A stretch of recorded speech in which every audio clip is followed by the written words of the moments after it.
नमस्कार, FM news देख रहे हैं आप। मैं हूं आपके साथ अंजलि सिंह। उत्तराखंड की खबरों की शुरुआत करते हैं। जैसा कि चंपावत उपचुनाव के लिए बस कुछ ही देर में प्रचार प्रसार थमने वाला है और 31 मई को चुनाव होने, इसके लिए पूरी ताकत झोंकी जा रही है दोनों ही दलों की ओर से। बीजेपी और कांग्रेस ने आज अंतिम दिन पूरी ताकत झोंक कर रख दी है और देखा जा रहा है कि सीएम पुष्कर सिंह धामी एक तरफ चुनावी मैदान में है और उनका सामना है कांग्रेस की प्रत्याशी निर्मला गहतोड़ी के साथ।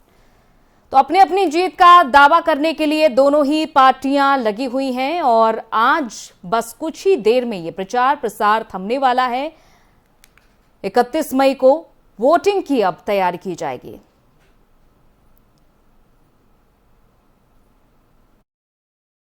चंपावत सीट के उपचुनाव के लिए भारत और नेपाल की सीमा पर भी चौकसी बढ़ा दी गई है और यहां पर आने जाने का रास्ता बंद कर दिया गया है। 31 मई शाम 7 बजे के बाद कहीं जाकर भारत नेपाल की सीमा खुलेगी।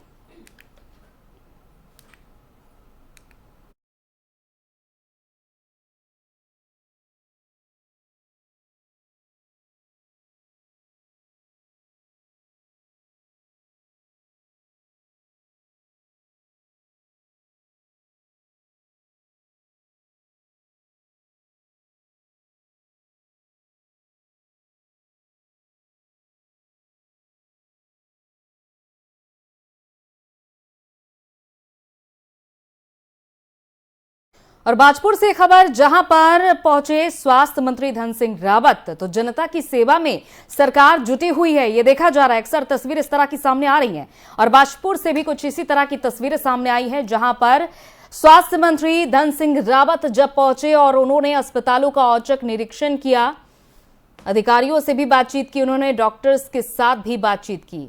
आज जनता को सभी तरह की सुविधा मुहैया कराने के लिए उत्तराखंड सरकार हर संभव कोशिश करने में जुटी हुई है। आए दिन मंत्री क्षेत्रों का दौरा कर रहे हैं, औचक निरीक्षण कर रहे हैं ताकि लोगों को जितनी भी मुश्किलें हो रही हैं उनका पता लगाया जा सके। तो वहीं आज स्वास्थ्य मंत्री धन सिंह रावत ने बाजपुर के सामुदायिक स्वास्थ्य केंद्र का औचक निरीक्षण किया और निरीक्षण के दौरान स्वास्थ्य मंत्री ने सामुदायिक स्वास्थ्य केंद्र में स्वास्थ्य सेवाओं को बेहतर करने के लिए जल्द चिकित्सकों को और जरूरी उपकरण उपलब्ध कराने की बात कही है। बता दें कि बाजपुर का सामुदायिक स्वास्थ्य केंद्र इन दिनों बहुत बुरी हालत में है। स्वास्थ्य केंद्र में आने वाले मरीजों को बेहतर उपचार दिए जाने की जगह उन्हें मात्र रेफर किया जाता है। तो वहीं रविवार को स्वास्थ्य केंद्र का निरीक्षण करने पहुंचे स्वास्थ्य मंत्री धन सिंह रावत ने स्वास्थ्य केंद्र के इमरजेंसी वार्ड, जनरल वार्ड सहित सरकारी आवासों का औचक निरीक्षण किया और इस दौरान उन्होंने कहा कि स्वास्थ्य केंद्र में खाली पड़े चिकित्सकों के पदों पर चिकित्सकों की तैनाती भी की जाएगी।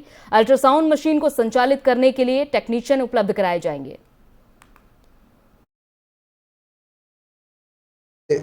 प्रदेश सरकार बेहतर स्वास्थ्य सेवाओं के लिए प्रयासरत है कि हम हर हॉस्पिटल को ठीक ठाक करें और जब से हमारी सरकार बनी मैंने अभी एक एक सचिव से लेके महानिदेशक से लेके सबको एक जिम्मेदारी दी है कि वो एक एक जिलों में निरीक्षण करने जाएंगे और स्वास्थ्य संवाद करेंगे हर हॉस्पिटलों में।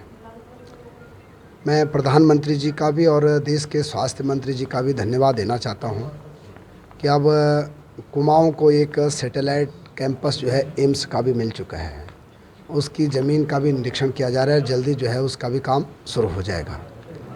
हमको कुमाऊं में 2 नए मेडिकल कॉलेज मिल गए हैं। एक पिथौरागढ़ मेडिकल कॉलेज मिल गया है और अल्मोड़ा मेडिकल कॉलेज में इस साल से पढ़ाई शुरू हो गई है और उधम सिंह नगर मेडिकल कॉलेज का भी जो है टेंडर हो गया, उसका काम शुरू हो गया है।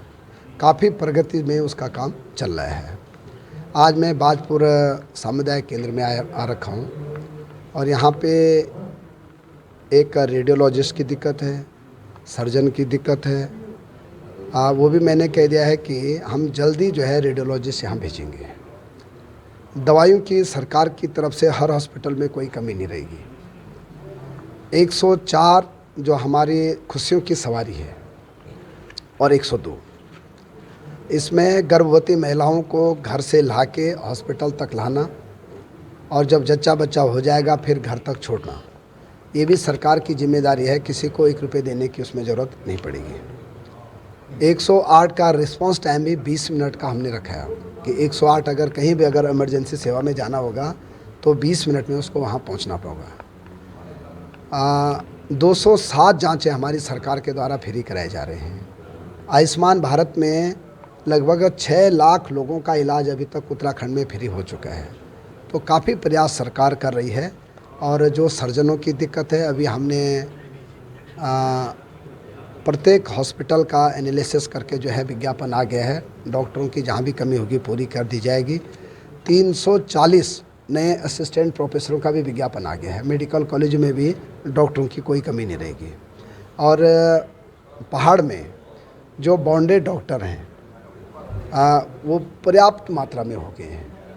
अब हम उधम सिंह नगर जिला और हरिद्वार जिले में जहाँ भी डॉक्टरों की अगर कमी होगी तो इस सत्र में हम ट्रांसफ़र एक्ट के तहत जो है डॉक्टरों को भेजने का काम।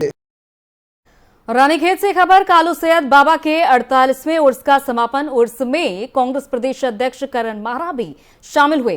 बीते दिन रानीखेत में कालू सैयद बाबा के 48वें उर्स मुबारक का समापन किया गया और देर शाम कांग्रेस प्रदेश अध्यक्ष करण माहरा ने भी मजार में चादर चढ़ाई और देश में अमन चैन की दुआ मांगी है। कांग्रेस प्रदेश अध्यक्ष ने बताया कि बचपन से ही इस मजार में आते रहे हैं। इसके बाद उन्होंने लंगर में पहुंचकर प्रसाद भी वितरित किया। उर्स में देर रात तक सूफियाना कव्वालों ने बाबा की शान में कव्वालियां पेश की और इस दौरान उर्स परिसर में खरीदारों की भारी भीड़ देखी गई। अन्य शहरों से जायरीन भी बड़ी संख्या में यहां पर पहुंचे और बता दें कि यह कार्यक्रम दरवेश अब्दुल सईद अब्बासी के संरक्षण में किया गया है।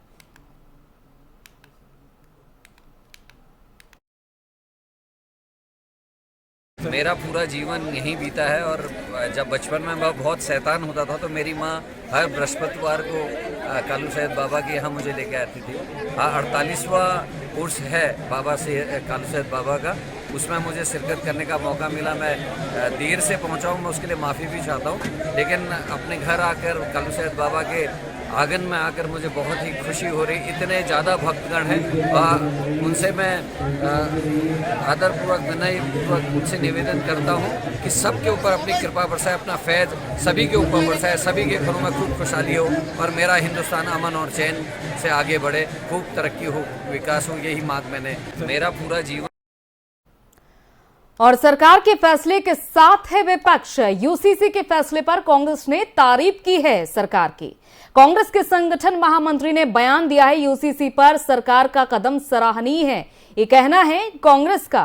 बीते दिन सीएम पुष्कर सिंह धामी ने यूनिफॉर्म सिविल कोड लागू करने के लिए ड्राफ्टिंग कमेटी का गठन किया था और धामी सरकार की तरफ से इस कदम पर विपक्ष ने सरकार की तारीफ की है। यूनिफॉर्म सिविल कोड को लेकर सरकार द्वारा उठाए गए कदम पर भी कांग्रेस ने सरकार की तारीफ की, लेकिन इसके साथ ही सरकार से राज्य के अन्य दूसरे मुद्दों पर भी ध्यान देने की भी बात कही गई है। कांग्रेस के संगठन महामंत्री मथुरा दत्त जोशी ने कहा कि यूनिफॉर्म सिविल कोड पर तो सरकार ने कदम बढ़िया लिया है, लेकिन महंगाई, बेरोजगारी और लोकायुक्त जैसे विषयों पर भी सरकार को तेज गति से काम करना चाहिए। कांग्रेस ने यह भी कहा कि धामी सरकार अपने चुनावी घोषणा पत्र का वादा तो बता रही है, लेकिन लोकायुक्त पर कोई काम नहीं कर रही है।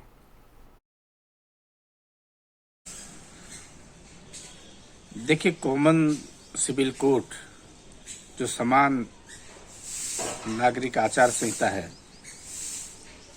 ये भारतीय जनता पार्टी का अपना एजेंडा है।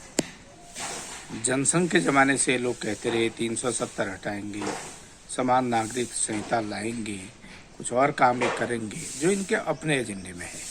ठीक है, आपकी बहुमत की सरकार है, आप ला सकते हैं, आप काम कर सकते हैं, लेकिन इसके अलावा भी जो मूलभूत काम है वो बहुत है काम है। आपने 5 साल पहले कहा था 100 दिन के अंदर लोकायुक्त लाएंगे, भ्रष्टाचार को खत्म करेंगे। कहाँ गया आपका लोकायुक्त? कहाँ गई आपकी बेरोजगारी में? आपने कहीं कोई काम नहीं किया। महंगाई चरम सीमा पर है, पलायन बढ़ रहा है। इस प्रदेश के कई और मुद्दे भी हो सकते थे जिनमें मुख्यमंत्री जी पहल कर सकते थे, लेकिन चूंकि ये इनका अपना एजेंडा है, इससे इन्होंने वोट प्राप्त करने हैं, यह इसकी उनकी वोट की राजनीति है, इसलिए ये समान नागरिक संहिता की बात कर रहे हैं।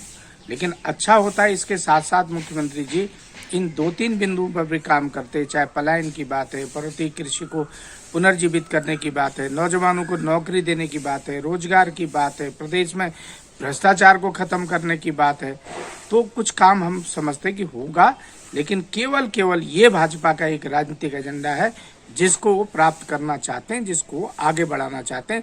इसलिए काम कुछ किया नहीं, लोगों का ध्यान भटकाने के लिए इस तरीके का काम कर रहे हैं। इसलिए समान नागरिक संहिता का प्रचार कर रहे हैं और उसको आगे बढ़ा रहे हैं।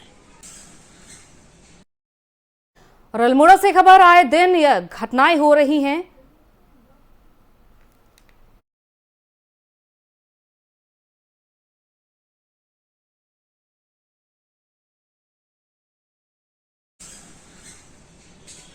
देखिए, कॉमन सिविल कोड जो समान नागरिक आचार संहिता है, ये भारतीय जनता पार्टी का अपना एजेंडा है।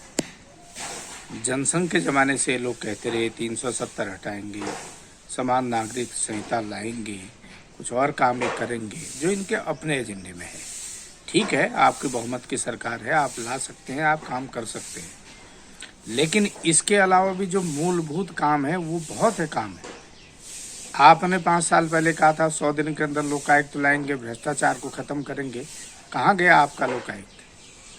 कहाँ गई आपकी बेरोजगारी में? आपने कहीं कोई काम नहीं किया। महंगाई चरम सीमा पर है, पलायन बढ़ रहा है। इस प्रदेश के कई और मुद्दे भी हो सकते थे जिनमें मुख्यमंत्री जी पहल कर सकते थे, लेकिन चूंकि ये इनका अपना एजेंडा है, इससे इन्होंने वोट प्राप्त करने हैं, यह इसकी इनकी वोट की राजनीति है, इसलिए ये समान नागरिक संहिता की बात कर रहे हैं। लेकिन अच्छा होता है इसके साथ साथ मुख्यमंत्री जी इन 2-3 बिंदुओं पर भी काम करते हैं। चाहे पलायन की बात है, पर्वतीय कृषि को पुनर्जीवित करने की बात है, नौजवानों को नौकरी देने की बात है, रोजगार की बात है, प्रदेश में भ्रष्टाचार को खत्म करने की बात है, तो कुछ काम हम समझते कि होगा। लेकिन केवल ये भाजपा का एक राजनीतिक एजेंडा है जिसको वो प्राप्त करना चाहते हैं, जिसको आगे बढ़ाना चाहते हैं।